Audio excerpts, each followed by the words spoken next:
The Abraham Lincoln Carrier Strike Group, Kearsarge Amphibious Ready Group, and 22nd Marine Expeditionary Unit have completed a two-day exercise in the Arabian Sea, the U.S. Navy said in a press release on Monday.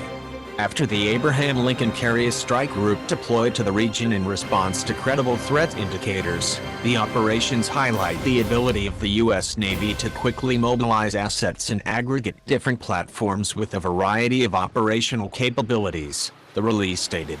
During the exercises over the weekend, Harrier jump jets from the Kearsarge engaged in mock dogfights with F/A-18 Super Hornet jets from the Abraham Lincoln aircraft carrier posing as enemy fighters, the release said. Attack helicopters from the Kearsarge also conducted a combined close air support exercise with multiple types of tactical aircraft systems that do not normally operate together, the release said. Marines also practiced fast roping to board enemy ships, according to the release. While the release did not mention Iran by name, the weekend exercises clearly represented a show of force directed at Tehran.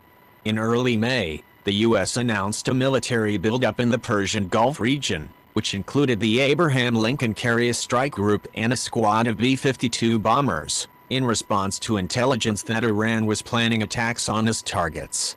Iranian Supreme Leader Ayatollah Ali Khamenei has said that Iran did not intend to wage war with the United States, but would continue to resist Washington.